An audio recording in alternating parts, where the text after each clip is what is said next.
Good morning everybody students. Last class में हम लोगों ने देखे किया राजा राम मोहन राय और राजा राम मोहन राय का जो भी इनका योगदान था राष्ट्रीय आंदोलन में, उनको देखे हम लोग। उनका जन्म, उनकी मृत्यु हुआ था 1833 में ब्रिटेन में। इसके अलावा उन्होंने सती प्रथा को समाप्त किए, जो सबसे इम्पोर्टेंट है सामाजिक कुरीतियां। तो ब्रह्म समाज का गठन किए, वेदांत कॉलेज बनाए, हिंदू विश्वविद्यालय के गठन किए थे। हिंदू विश्वविद्यालय के गठन में दो और भी योगदान था, जो लास्ट वीडियो में बता चुका हूं आपको।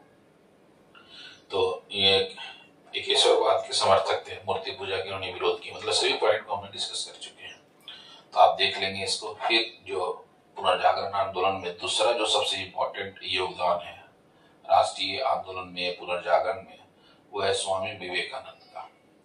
इससे पहले जो स्वामी दयानंद, ये दो तीन इंपॉर्टेंट पर्सनालिटी जहां हमेशा क्वेश्चन पूछा जाता है।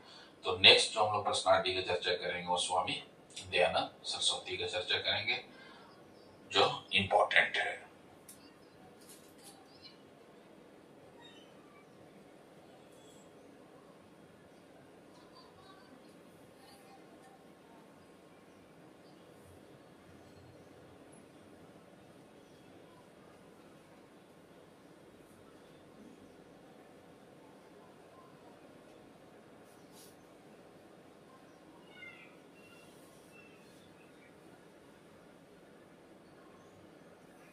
स्वामी दयानंद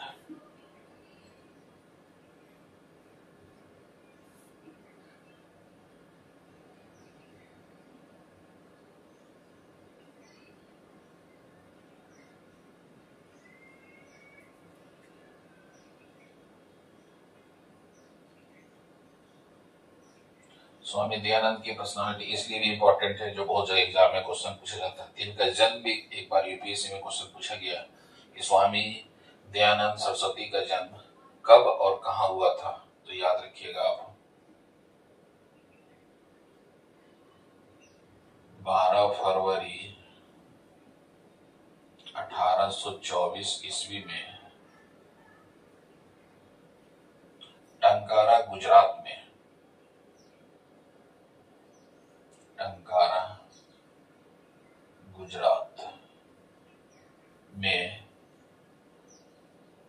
इनका जन्म हुआ था।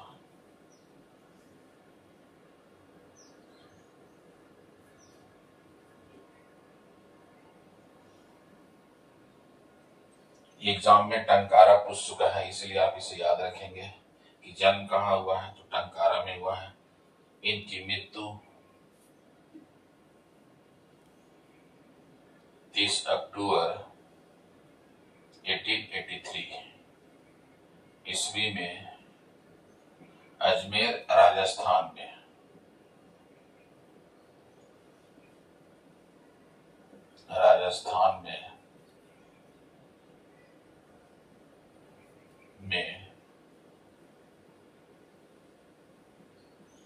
इनकी मृत्यु हुई थी।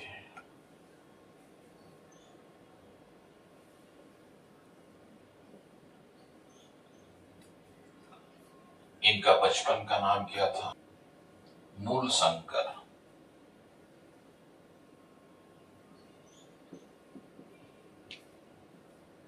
इनके गुरु का नाम या महागुरु का नाम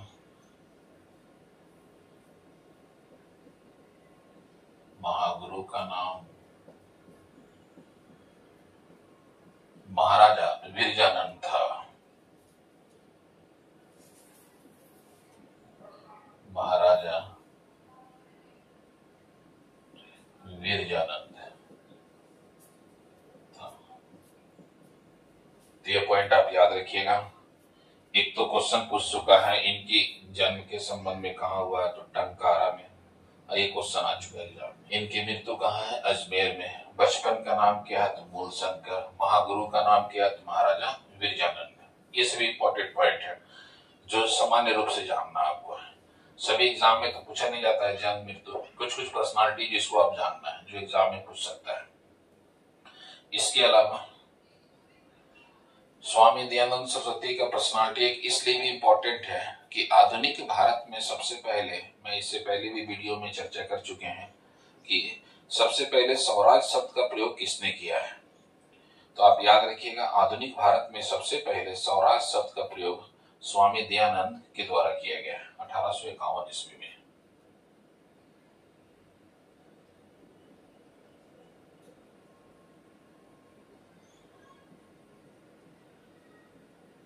स्वामी दयानंद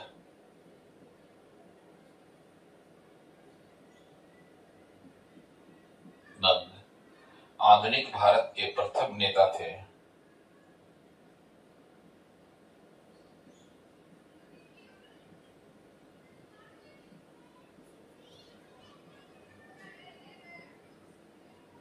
प्रथम नेता था जिसने सबसे पहले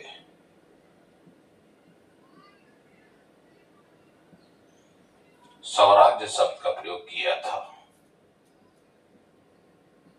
स्वराज्य शब्द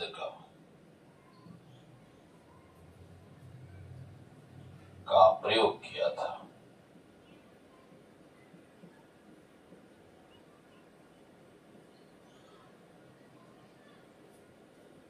स्वराज्य का अर्थ है कि स्वराज्य का अर्थ है कि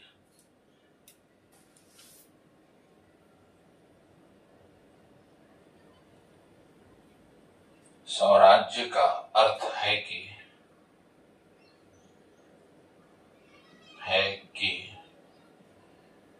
भारत से विदेशी शासन को समाप्त किया जाए, यानी भारत से अंग्रेजी शासन को समाप्त किया जाए। भारत से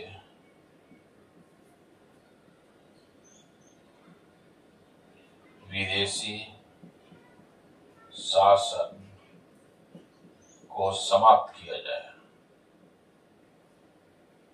विदेशी शासन को समाप्त किया जाए अर्थात भारत से अंग्रेजी शासन व्यवस्था समाप्त हो। भारत से अंग्रेजी शासन व्यवस्था समाप्त हो।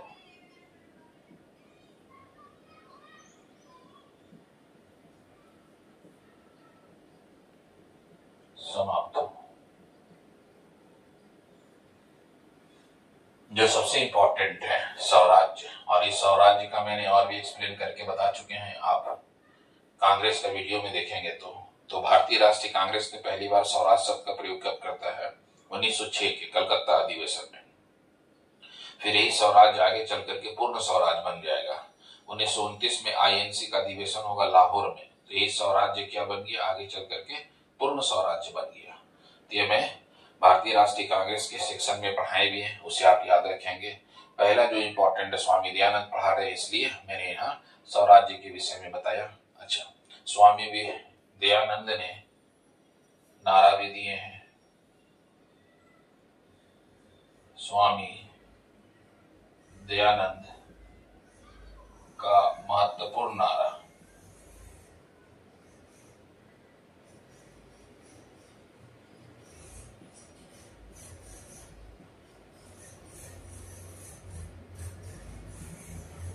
भारत भारतीयों के लिए है।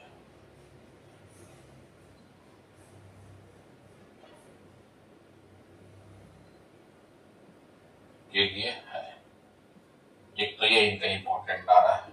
दूसरा, वेदों की ओर लौटो।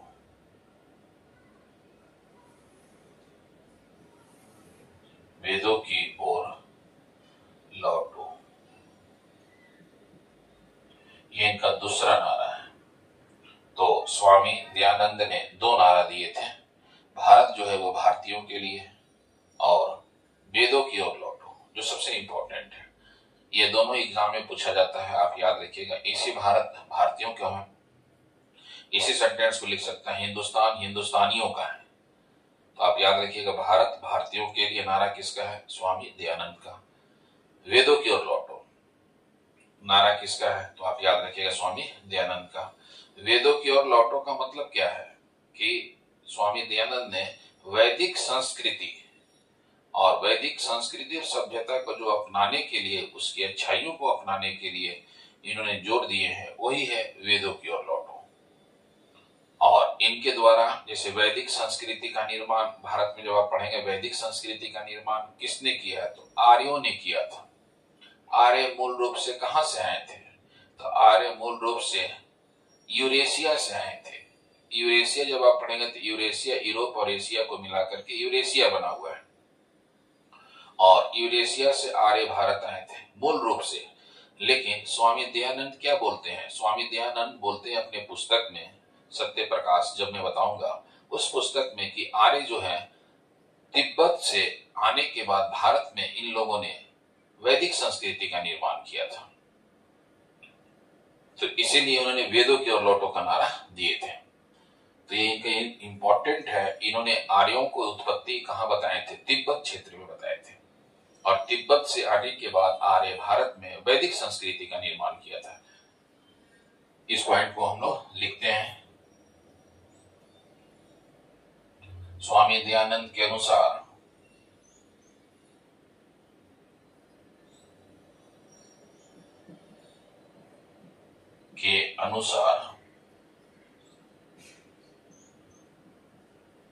आर्य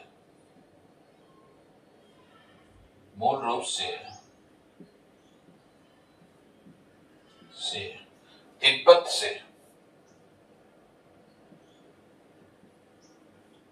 से भारत आने के बाद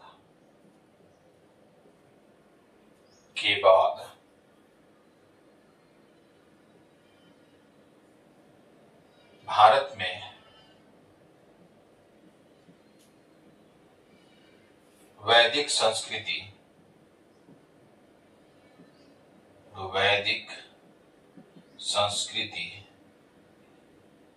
एवं सभ्यता का निर्माण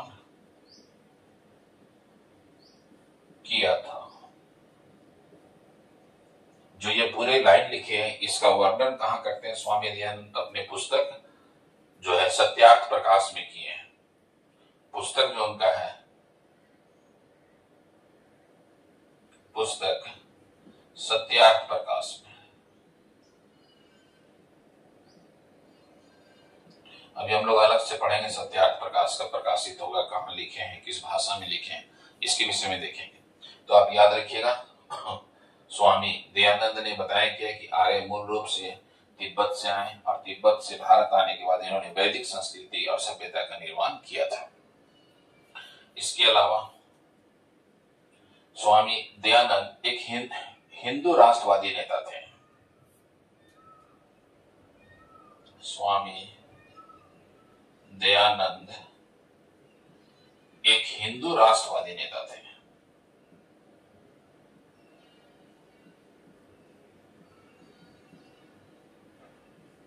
राष्ट्रवादी नेता था जिसने हिंदू धर्म को बढ़ावा देने के लिए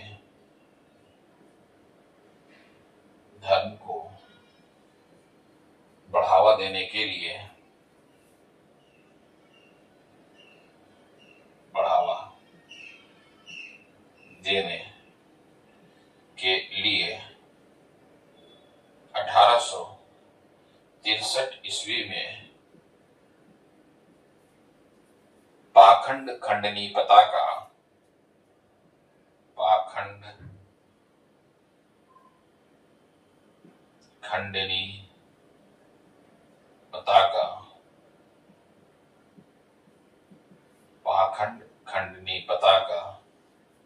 संगठन का निर्माण किया था।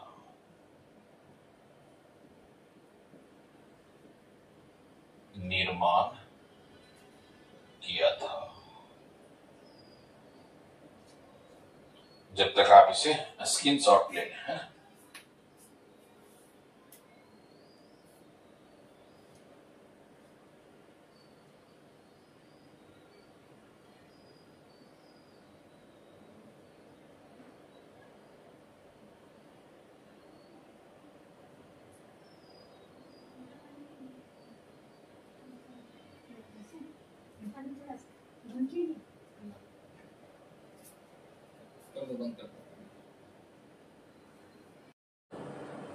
स्वामी दयानंद एक हिंदू राष्ट्रवादी नेता थे और वह हिंदू राष्ट्र को बढ़ावा देने के लिए उनके द्वारा बनाया गया था एक संगठन पाखंड खंडनी पताका, जो सबसे महत्वपूर्ण संगठन था।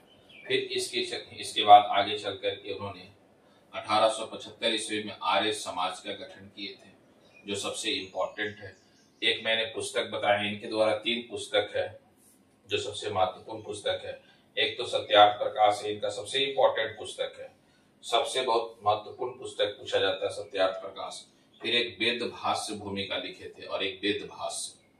2 और पुस्तक है जो मैं पुस्तक की पहले नाम लिख देते हैं, उसके बाद आगे डिटेल बताते हैं।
स्वामी दयानंद का 3 महत्वपूर्ण पुस्तक आप इसमें याद रखेंगे। सबसे इंपॉर्टेंट पुस्तक है सत्यार्थ प्रकाश,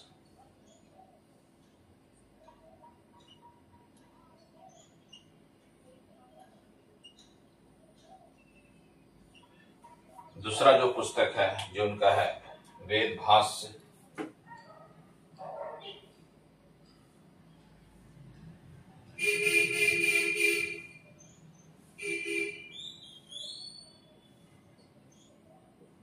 और तीसरा इनका जो पुस्तक है वेद भाष्य भूमिका।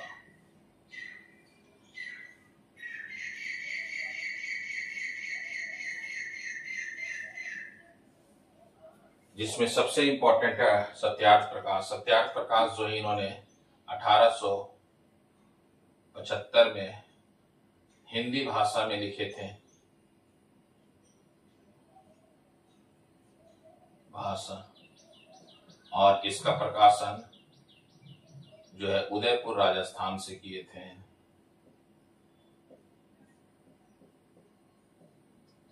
राजस्थान, तो आप इसे याद रखिएगा।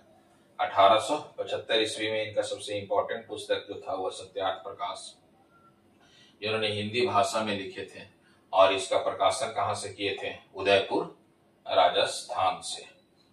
इसके अलावा स्वामी दयानंद का जो सबसे इंपॉर्टेंट संगठन है आर्य समाज है। 1875 ईस्वी में स्वामी दयानंद ने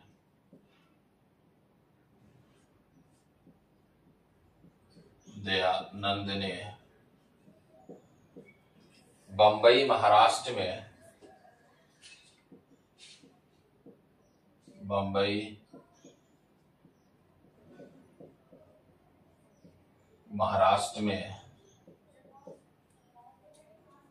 आर्य समाज का गठन किया था।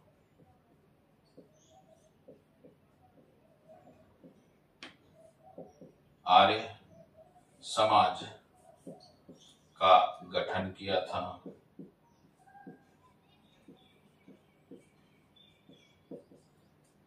फिर जब स्वामी दयानंद की मृत्यु होगा तो आर्य समाज में भाषा के आधार पर दो भागों में विभाजन कर दिया जाएगा। आगे चलकर आर्य समाज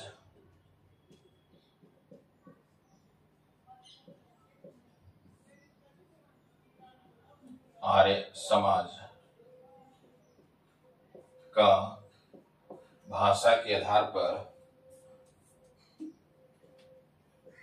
भाषा के आधार पर दो भागों में विभाजित कर दिया गया।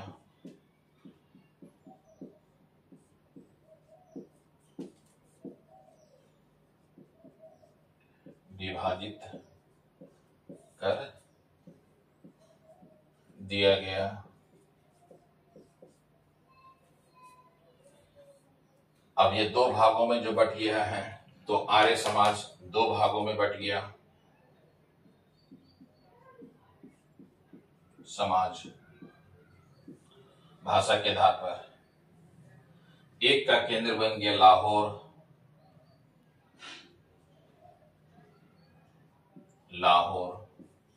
और दूसरा का केंद्र बन गया हरिद्वार।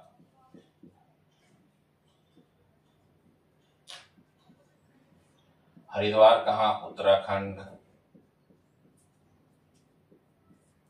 और लाहौर कहाँ? तो रावी नदी के किनारे, पाकिस्तान।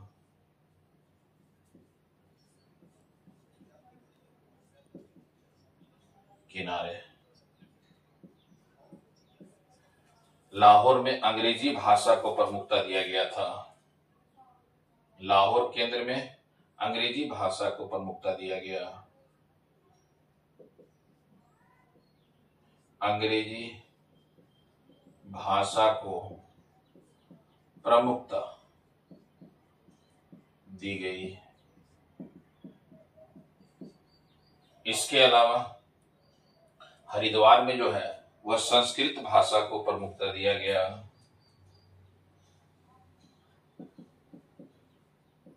संस्कृत भाषा को प्रमुखता दी गई।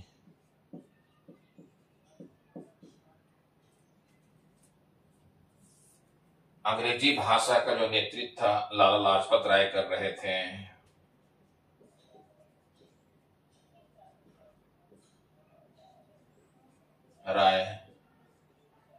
नेतृत्व कर रहे थे।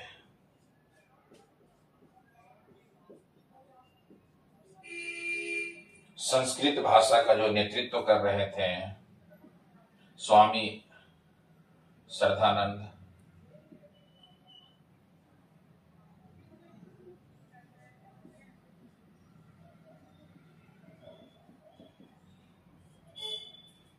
संस्कृत भाषा का स्वामी श्रद्धानंद नेतृत्व कर रहे थे।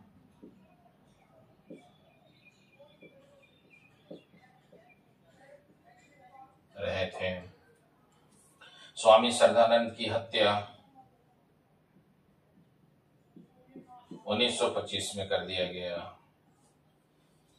तो आप याद रखिएगा, आर्य समाज का गठन तो किया गया है स्वामी दयानंद के द्वारा, लेकिन भाषा के आधार पर इनकी मृत्यु के बाद आर्य समाज दो भागों में विभाजित हो जाता है। एक लाहौर केंद्र बन जाता है और दूसरा हरिद्वार। लाहौर केंद्र में अंग्रेजी भाषा को प्रमुखता मिलता है और इसका नेतृत्व कौन कर रहे थे? तो इसका नेतृत्व कर रहे थे लाला लाजपत राय। यही लाला लाजपत राय आगे चल करके, मैं गरम दल के नेतृत्व में आपको आईएनसी में पढ़ाए हैं, आप उस वीडियो को जाके देखिएगा। इन्होंने भारतीय आर्य समाज का गठन किए थे 1915 में अमृतसर पंजाब में। तो आर्य समाज से जुड़े रहे, इन्होंने भारतीय आर्य समाज बनाए थे 1915 में लाला लाजपत राय। और लास्ट वीडियो में मैं इसका चर्चा भी किया हूं, बताया हूं। तो आप इसमें याद रखेंगे, यहाँ का नेतृत्व कौन कर रहे हैं? लाला लाजपत राय। और यहाँ का नेतृत्व कौन कर रहे हैं? स्वामी श्रद्धानंद। स्वामी श्रद्धानंद आपको संस्कृत को प्रमुखता देते हैं और इनकी हत्या 1925 ईस्वी में कर दी जाती है। एक तो सबसे इंपॉर्टेंट आप इसमें याद रखेंगे। इसके अलावा 1877 ईस्वी में स्वामी दयानंद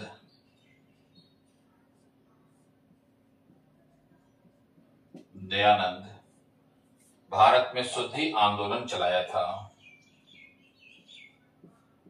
भारत में शुद्धि आंदोलन चलाया था।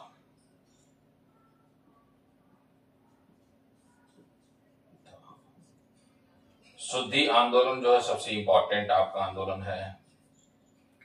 इसे शुद्धि आंदोलन को आगे चल करके वर्तमान की जो सरकार है एक नया नारा दे दिया था, घर वापसी आंदोलन इनके द्वारा दिया गया था। तो आप इसमें याद रखेंगे है ना कि शुद्धि आंदोलन, और शुद्धि आंदोलन क्या है तो आप इसको लिख लेंगे।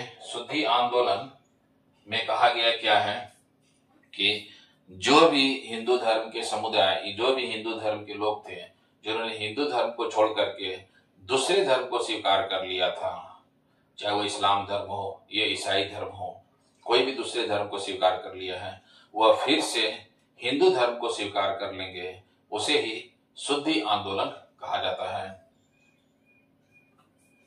यदि कोई व्यक्ति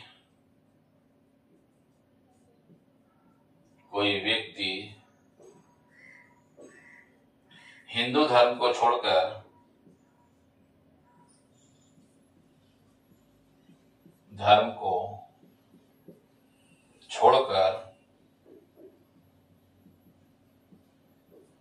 दूसरे धर्म अर्थात इस्लाम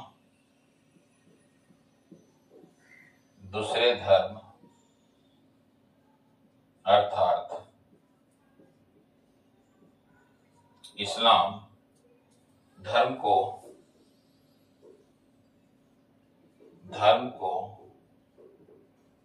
स्वीकार कर लेता है तो उसे इस्लाम धर्म का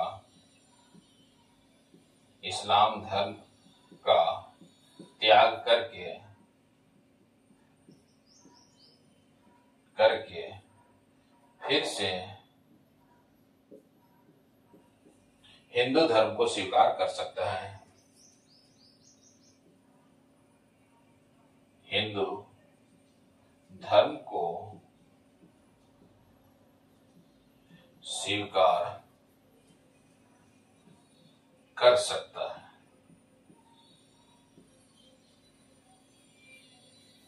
जिसे शुद्धि आंदोलन कहा गया है।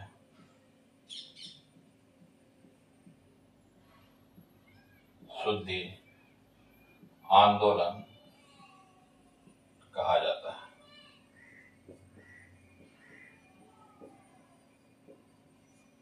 तो स्वामी दयानंद का यह शुद्धि आंदोलन इंपॉर्टेंट रहा है, तो आप इसे लिख भी सकते हैं और इसका आप स्क्रीनशॉट आराम से ले लें।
तो यह स्वामी दयानंद से जुड़ा हुआ इंपॉर्टेंट पॉइंट था, आप इसे याद रखेंगे जो एग्जाम में क्वेश्चन पूछा जाता है।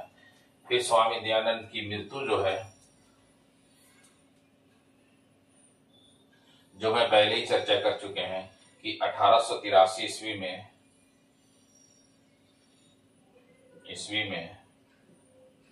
स्वामी दयानंद की मृत्यु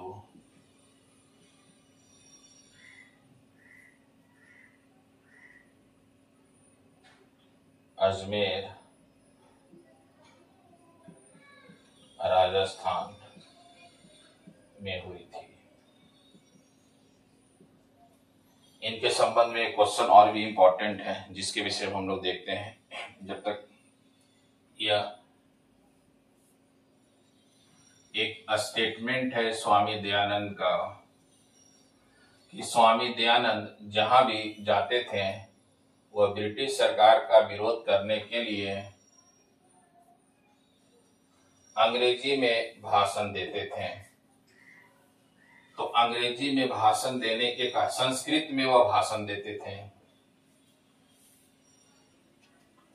तो संस्कृत का एक इनकी प्रमुखता था, तो संस्कृत में क्या करते थे कि वह भाषण देते थे। तो संस्कृत में लोगों को समझ में नहीं आता था इनके भाषण को, और लोगों को जागरूक करने के लिए जो भाषण दिया जाता था वह उन लोगों के अकॉर्डिंग भाषण होना चाहिए। यह आम जनता की जो भाषा है वह होनी चाहिए थी। लेकिन ये जब संस्कृत में भाषण देते थे तो इससे लोगों को समझ में नहीं आता था। तब क्या हुआ कि इन्हें एक सुझाव दिए थे केशव चंद्र सेन कि आप संस्कृत के स्थान पर हिंदी में भाषण देंगे तो अधिक से अधिक लोगों को समझ में आएगा और ब्रिटिश सरकार के अगेंस्ट में लोगों में जागरूकता आएगा। यह क्वेश्चन एग्जाम में पूछा गया है। स्वामी दयानंद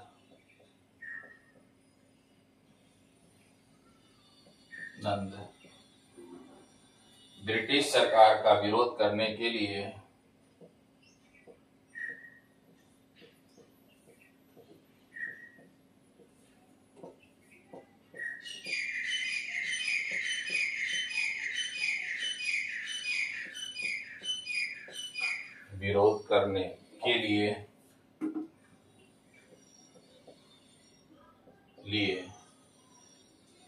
तथा लोगों में जागरूकता फैलाने के लिए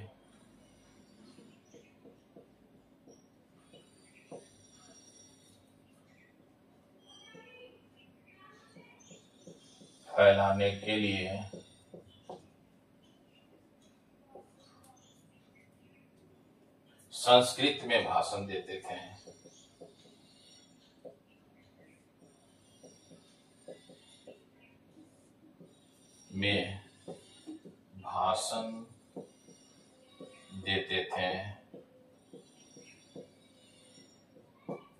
जिसके कारण लोगों को समझ में नहीं आता था।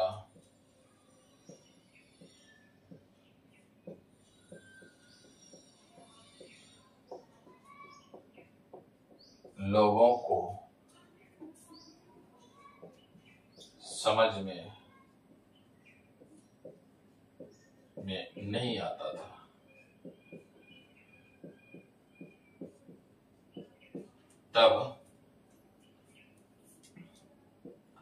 तब राष्ट्रीय नेता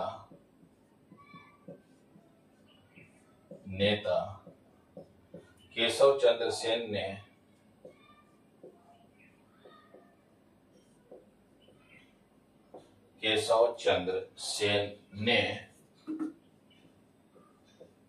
ने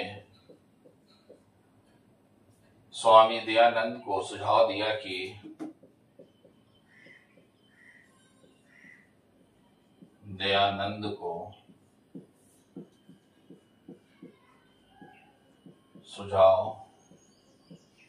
दिया कि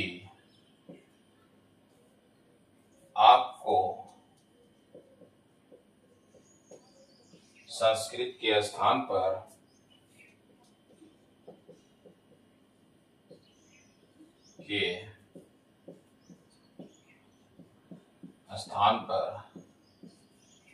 हिंदी में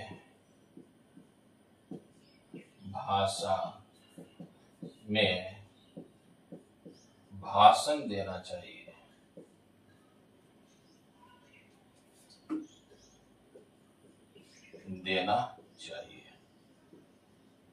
चाहिए ताकि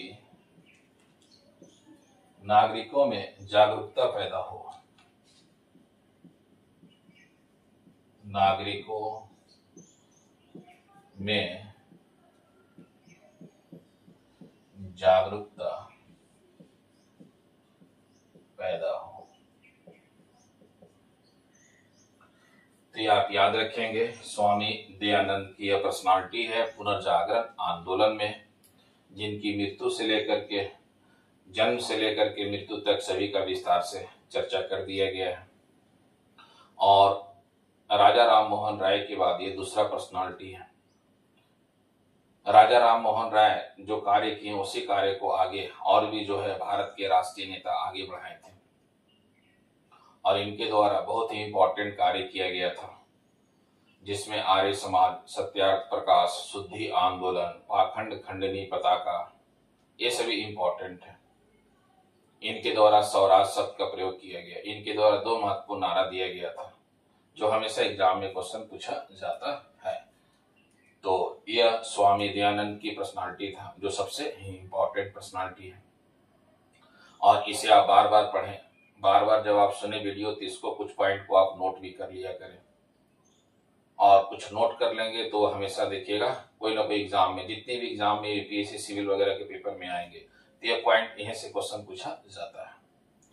तो आप इसे पॉइंट भी कर लें, नोट कर लें वीडियो जब सुने तो, और अधिक से अधिक लोगों को वीडियो को शेयर करें।